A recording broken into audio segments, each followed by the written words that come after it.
guys, what is going on? RedMaster here, and welcome back to another episode of Cards and Castles Hidden Combos, where today I do have an interesting deck for you guys, and really one that's kind of been special to me, personally. Throughout my time working on this deck, I've actually spent longer working on this deck than I normally do for most Hidden Combo decks. And the reason is because I haven't really been happy with a deck like this since Doomship. And not to say I haven't been happy with any of the decks here on this channel, but this one kind of stands out to me as being, potentially one of those decks that, well, for lack of a better term, stands out on the ladder. I don't know if it's going to reach the same levels of popularity that Doomship did, which was, a deck that this series kind of made famous. So hopefully, I mean, again, by saying this, it's probably not going to be as famous, but who knows? But I am excited to show you guys this deck. So without further ado, let's go ahead and take a look at the Beasts of Redcloak. So here is the deck list for the Beasts of Redcloak. Now, the thing you'd probably see stand out about this deck is that it is a 34 unit deck, so it is very unit focused. And the trick in this deck is kind of one that you wouldn't really expect from any deck. The trick comes from the Shroud of the Redcloaks.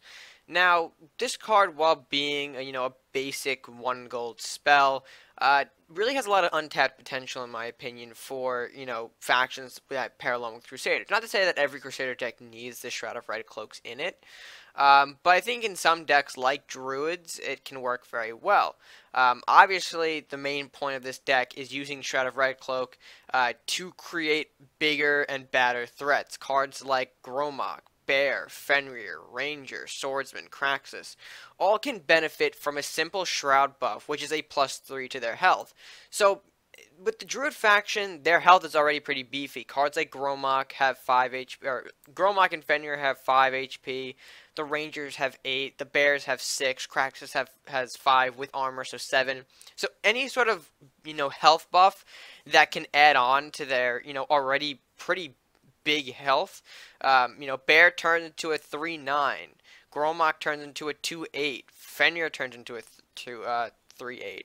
And with their abilities, of course, Fenrir gaining attack whenever a unit's injured. Gromok, gaining 2-2 in Rampage when he's hit. The Bear not doing anything too special. Kraxus getting, draw when he successfully kills units.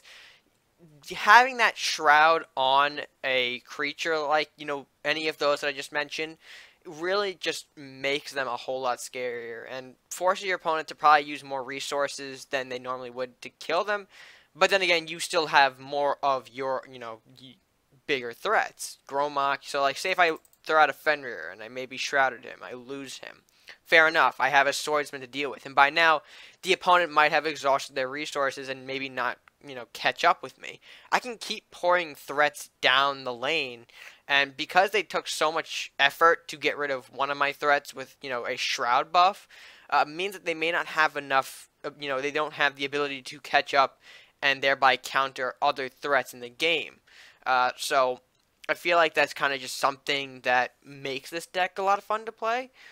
Just a simple buff like that really can, scare the crap out of your opponent, hopefully.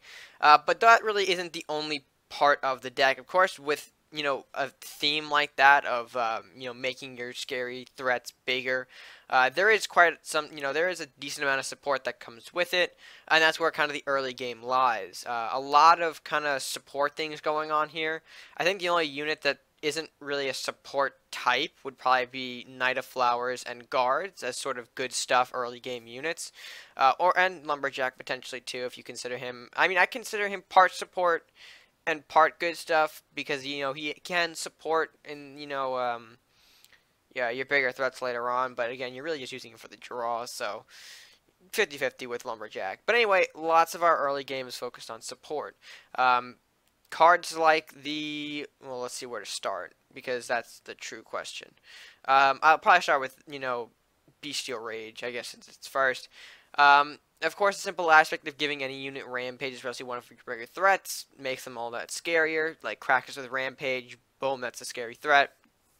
Ranger with Rampage, Gromok with Rampage, Fenrir with Rampage. But regardless, Bestial Rage is a great card to have, and that 1/1 doesn't really hurt at, when your deck is centered around a lot of beasts.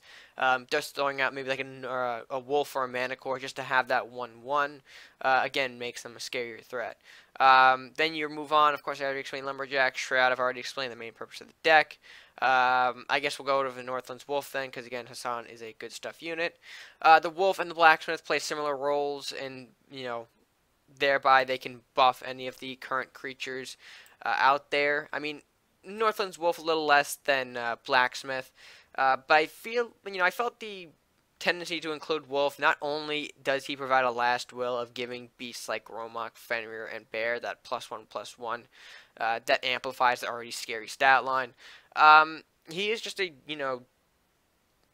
is a beast after all. I think that's what I was trying to go for. So a little lost there.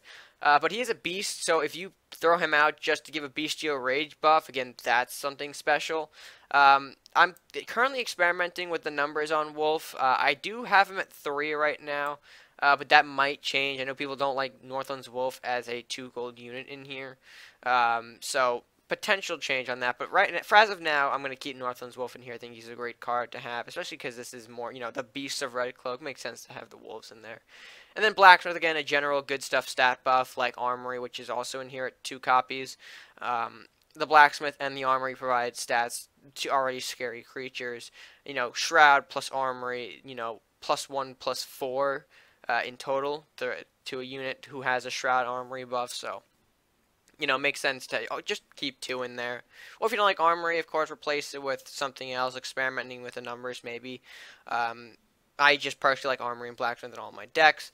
Then we move on to Divine Knowledge. Of course, simple draw. You do need the draw in here. Without the Divine Knowledge, the deck does kind of slow down, so it's good to keep 3 copies of Divine Knowledge, just so you can always have resources to play later.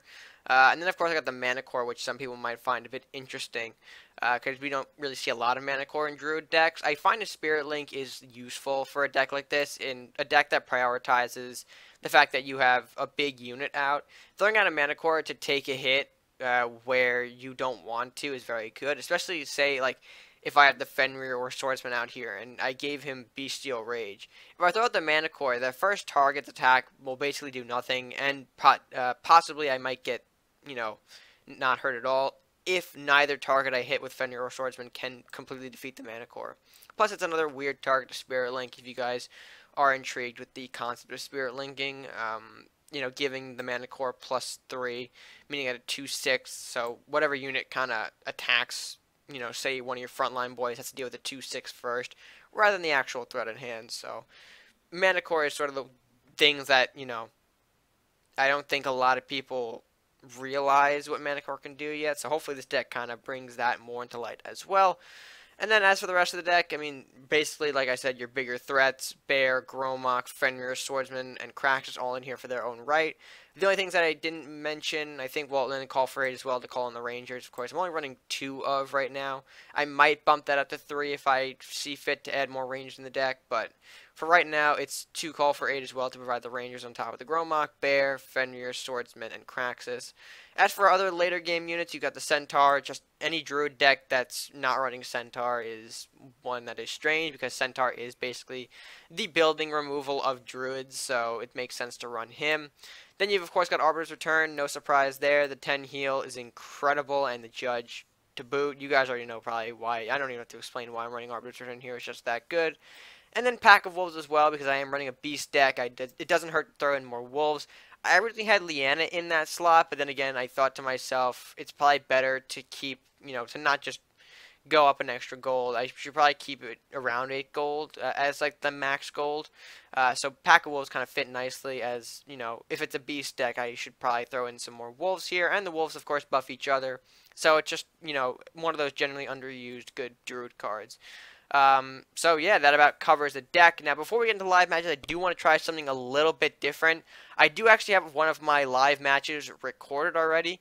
It ended up actually getting on TV, so some of you guys, if you've already watched the TV, or if you're one of those TV stalkers, you will already recognize the match that I'm about to throw up on the screen. For those of you who don't know, or, if you missed the match, I kind of want to use this as an opportunity to break down the gameplay, because I think this is a good idea. Normally in TV, you can't pause matches, and highlight things or whatnot. So with this, I think it's a good idea to slow down one of my matches and break it down piece by piece. The reasons why I play it, how I'm able to counter my opponent's plays, all that kind of stuff. So with that being said, let's go ahead and jump right into our live match, and then well, our recorded match. Then we'll probably jump into the live matches afterwards. But let's go ahead and get that started. Alright, so here is the online sort of ranked match that I did against Iron Will. Now, of course, I can't unfortunately see what he's got in his hand. Or no, you can't see what I have in my hand. That's kind of the wrong way to word it. But you will get a kind of a perspective during the live match itself. But as for now, we're going to leave it just like it is. He is running a last will deck against mine. So I think the concern I was having, or the concern you should have when facing last will decks with the beasts, is that the wolves do generate last will power for Andrews, so you do have to keep in mind about that a little bit. So anyway, the opening is pretty standard. Lumberjack, he throws out a vicious sunflower. I couldn't really counter until turn 2 with the guards. He fears my Hassan City guard back, a fairy that'll get a buff and he'll get some draw out of it. So again, pretty standard stuff. Nothing too scary.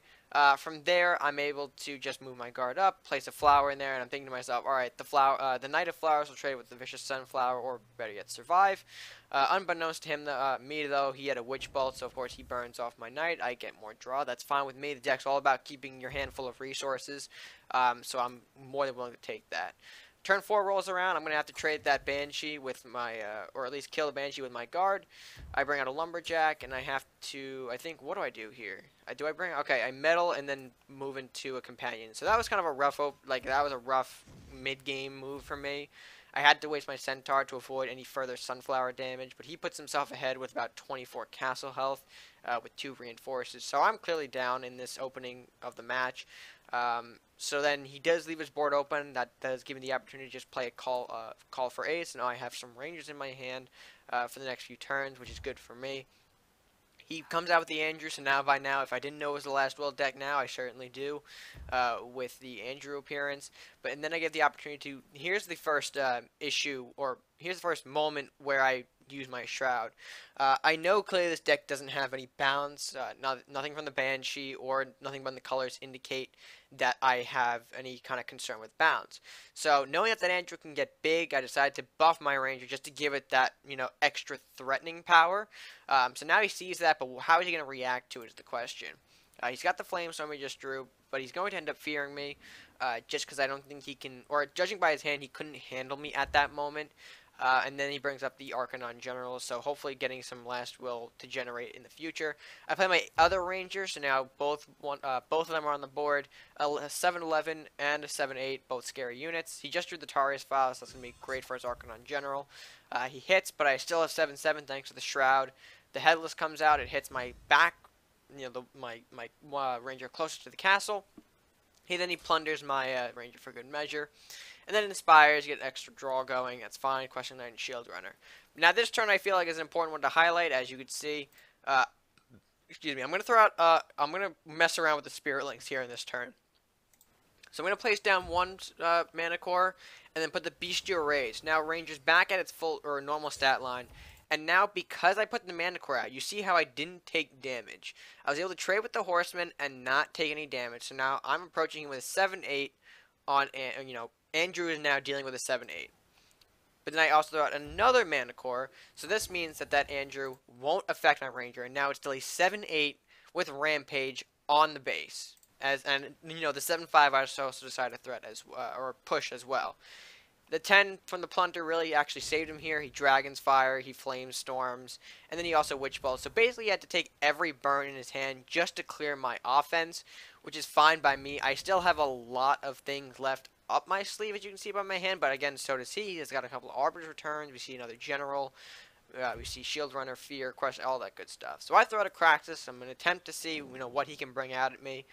He does throw out the Arcanon General, of course. That's a great unit to throw out in defensive Craxus.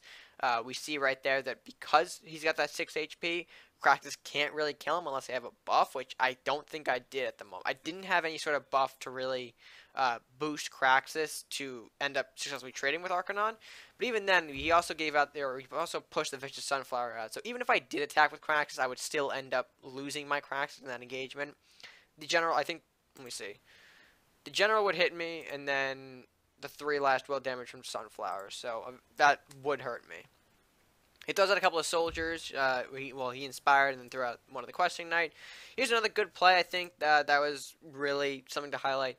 I do throw out in defense of the Archidon General. I do push a pack of wolves on him, as you can see here. My idea here is to divert General's last will ability, seeing as how he can basically pull, he can affect any unit's last will, including my units. So the wolves were able to successfully divert a sunflower last will bomb.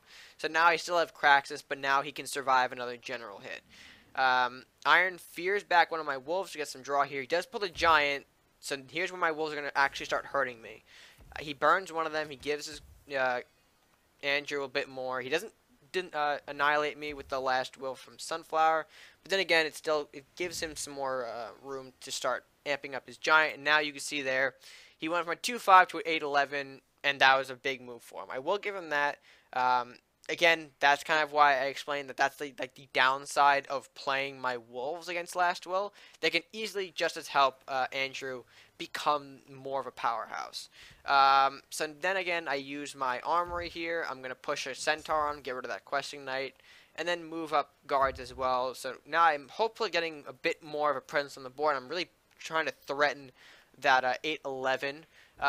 Flame Cannon is my armory though, so that was a good pull from him. He brings it down to, or he brings his castle down to 19.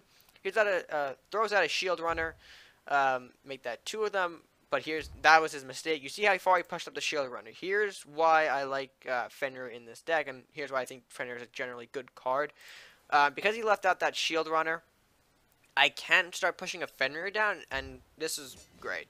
I hit one of the shield runners, and now because of all these trade units, I'm going to start trading left and right here. And then boom, right there. Enough to finally kill the Andrew. So all that was for nothing. I pull out another Fenrir, which maybe in hindsight I should have probably started buffing, but I didn't think, I wasn't really thinking, I kind of wanted to pull off the action. So that was kind of a player mistake by me. He pulls out 2 Salahars, so those are going to trade. Again, we see buffs going on though, so because, I think, no, he actually, Arbiter's returns, yes. He Arbiter returned the Fenrir, as you can see there, and then of course he's going to sell out my remaining wolf. But that's kind of why you saw why I like to throw out the wolves in this deck. They do complement Fenrir very well. The last will definitely help, or they definitely help keep or force an Arbiter return to come out onto my Fenrir, if that makes sense. So I'm down a bit, a couple of HP. That's fine. I throw out a Swordsman and a Knight of Flowers, knowing at the moment that he's kind of weak. He's only got 1 card. So if I push all my stuff down now, and at this point I actually do have an Arbiter return in my hand, just as a spoiler alert. It's not like I don't have it. I just was planning on the right time to use it. This time wasn't the time, so he does burn me, throws out a Taurus Faust in defense. I'm going to give him the extra draw. It doesn't really matter to me. I'm going to start taking a little more damage, but now at this point I'm going to throw out the Arbiter's return in fear of another one coming out and hitting me and finishing the game. So I'll hit face, of course, 8 total to kind of bring the game to more in my favor. I'm going to give him some more draw, though. We see Blue Fire, we see Lumberjack. And I throw out a Wolf, again, good measure, to kind of support the Swordsman. Even if it's a little bit, I am hopefully getting him down the lane to do a bit more damage to end this game quicker. He brings out a Headless Horseman. That's going to hit my castle. Nothing too big there. I'm going to, of course, get that cleave. Then he Blue Fireballs, though, of course, my Swordsman away. So I was able to get a little more damage before Swordsman died. And then, of course, a Lumberjack to kind of rush forward. He doesn't actually trade with the Wolf. He kind of just rushes it forward. I think he wanted to maybe save it for another last will. But I bring out a Lumberjack of my own to simply trade with that. So, of course, trade for trade. He'll get a Sunflower. I don't remember what I got. I do pull out a pack of wolves, though. Again, more last will, and I have a wolf very close to his face here. The reason, like I said, the wolves complement each other and the Fenrir very well here. So because I did that, I know now my wolves are going to help each other and they'll buff each other. So this is kind of like his last hurrah to do something. He pulled out the Headless Horseman. I'm surprised at this point he didn't throw out the Arbiter, but I guess that would kind of mean the end of the game here. I think that was kind of it. He knew his end was upon him no matter what he did. I think his idea was not to hit the, or at least maybe not. I'm thinking to myself what exactly his plan to do with that Headless was, but I think judging by his other options, he didn't have anywhere else to go, so that would end up being the game for him. And that was kind of, one of, I think, I think that was the first time it was visible to other players on the TV.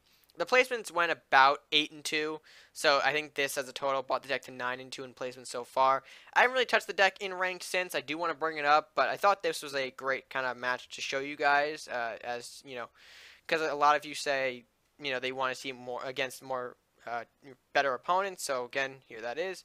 So without further ado, I think I'm going to bring this into a live match and see how that goes. So let's go ahead and view that now.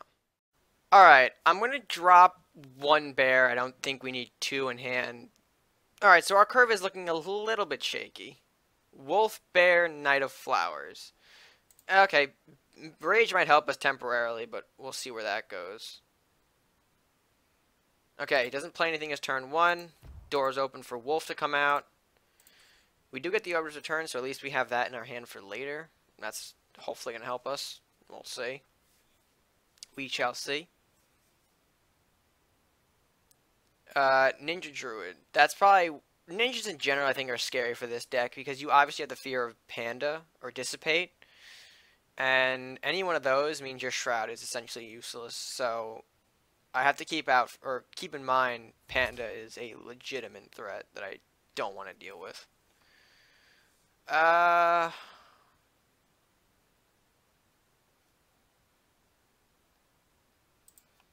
know what? I can. I'm going to. Because we'll get a better trade out of the wolf.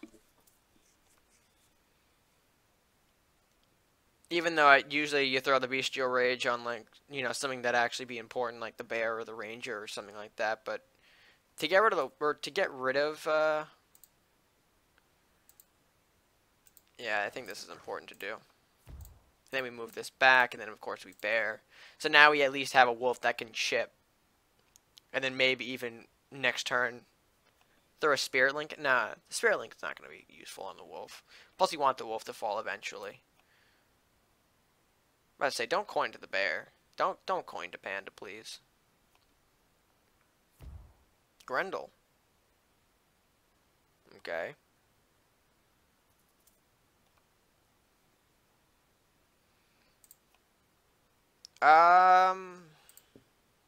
You know what? No.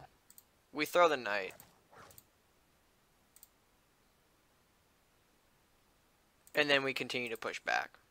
I don't care if the Grendel's eventually going to come and kill the wolf, or if he even first strikes it, as much as I want to say. Because ultimately we'll take the better trade, I think, in the end. If you want us, you got to come and get us. But I do want to throw the knight out just to get more units out on the board. Alright, Bestial Rage. Speaking of a card that I've, used. And then Icon. Okay. I don't know what it is. I mean, I think... I'm not the only one that has a problem with this either. Like, the card of Icon just bothers me. I just don't... It's such a... I don't know. I don't really find it fair, personally. Oh, shit. How do I do this? Oh, I think that's how I do this. Alright. That's gonna hurt me. There we go. A bit more of a buff. And then the panda comes out and dissipates my Knight of Flowers. Haha, very funny. Ugh. This is a tricky one. Yep, panda. Pain in my ass panda. Alright,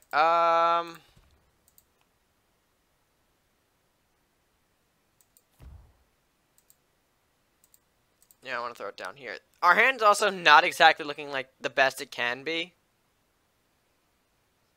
Because, honestly, Arbiter's Return ×2 plus the Blacksmith, we really... Ay. Yeah, no. Not necessarily a good position. I mean, technically we can, if we stall long enough, can win off maybe this alone, but still. I mean...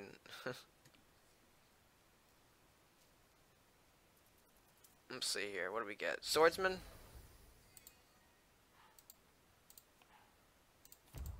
I'm fine with the Swordsman. You don't have the chain to stop me, so... The Kuno goes right up in front. I think he was going to probably use a first strike to get rid of the Flower Knight, or Knight of Flowers, however you want to word it. So let's see if we can get something better.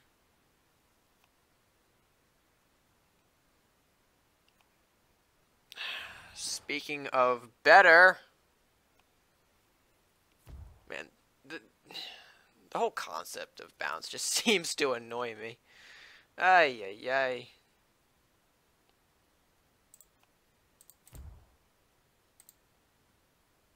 Alright. Bet you $5 my armory's gone. No, okay, so he retreated the Kuno back. I mean, right now I don't think he's in the best of positions either. If he had to throw out 2 pandas to kind of stall here. I mean, granted you can... Okay, never mind. There goes Swordsman. Icon's pain in my ass. We can all say it together. Flux comes out. Flux is alright.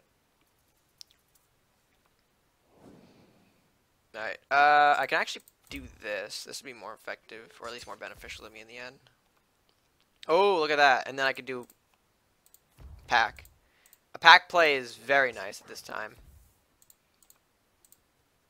Or at least it's going to help us big in this hour. In our hour of need, this'll definitely help us. His Flux can probably get at least 2 trades. Whether or not those are good is dependent on what he draws.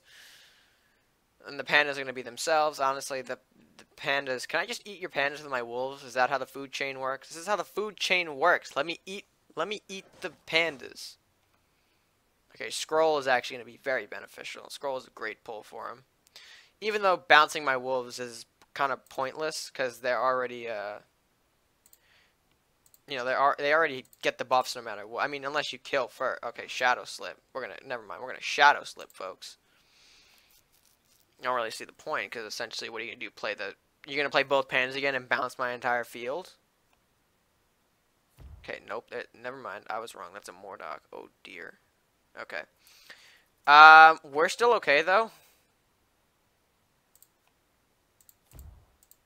Because we have this. Okay. It was going fine until that happened. Alright.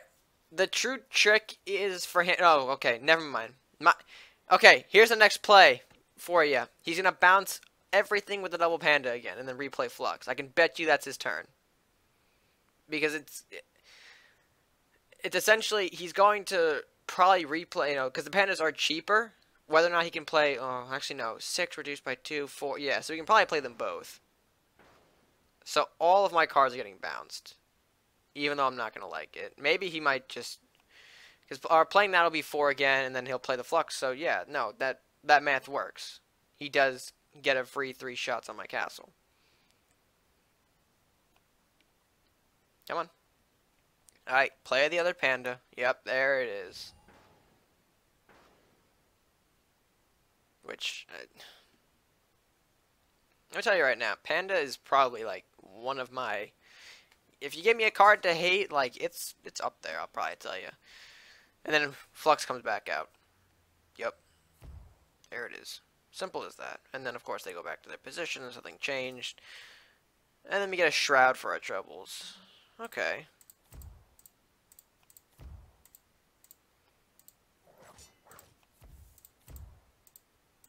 Alright, so we're going to end up just replaying our board here. Because we have to. He doesn't... If he throws out a third panda... Boy.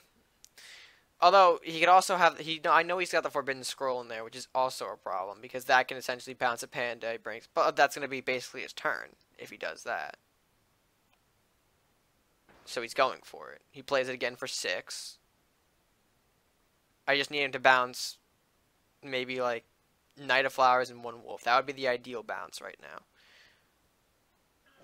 Okay, no, he's gonna let me get my buff first, so my buff is pointless, and then play it. Yep. Okay. Or hey, bounce the Flowers and the Blacksmith again, and that'll be a win for me. Oh, he's got the... Wait, when did he pull that? Was that... I think I missed that. Oh boy. Okay, so he just... The Mystic Journey was unexpected. Okay, Ranger.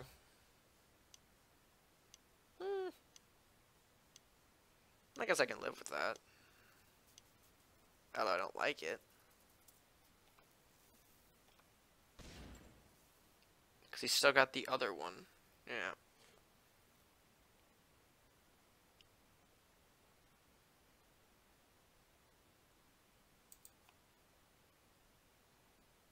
Do I play the...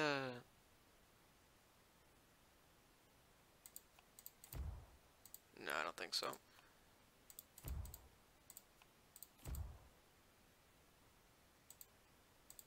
Alright, let's see what he bounces. Because obviously we're going back to the panda bounce.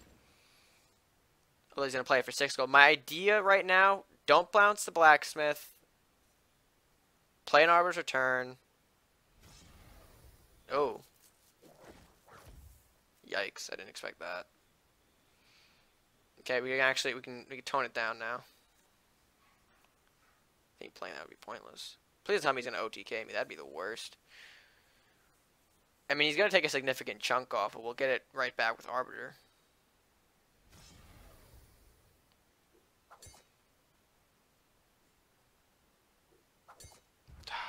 Of course, of course.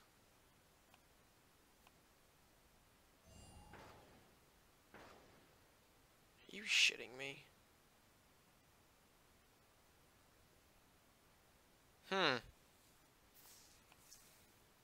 Uh...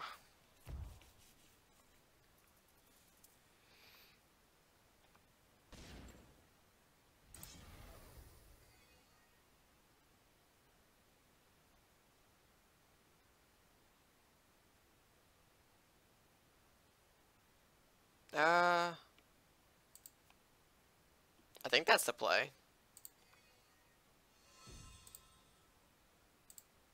Yeah. Even though I didn't want to do that, it's kind of what I have to do to stay alive in this game. Use the Arbiter's Return, and then boom.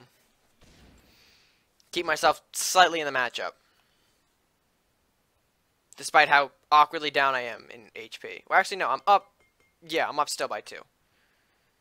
That didn't... Yeah, that made sense, right? And then... What I don't like to see another Ranger come out. Okay.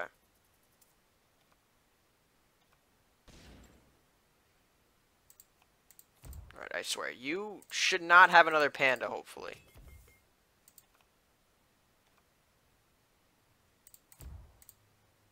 If you do, my heart will be broken that you have another panda.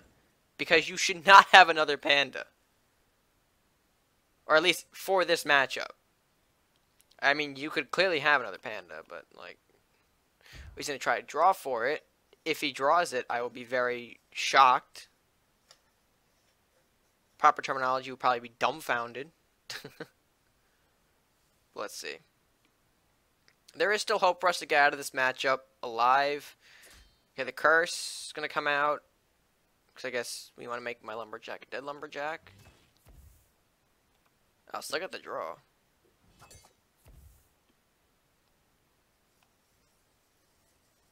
My lumberjack cannot hurt you. It has 0 attack power. Okay, guards. He's going to try and rush me with everything he's got, I guess. Because he knows he's got the short end of the stick right now.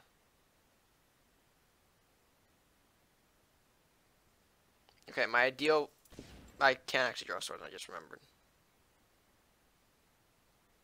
Oh, you know what I can do? Fenrir.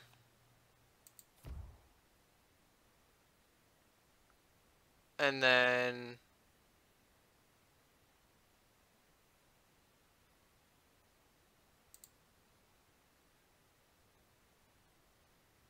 Oh, I think I can do that.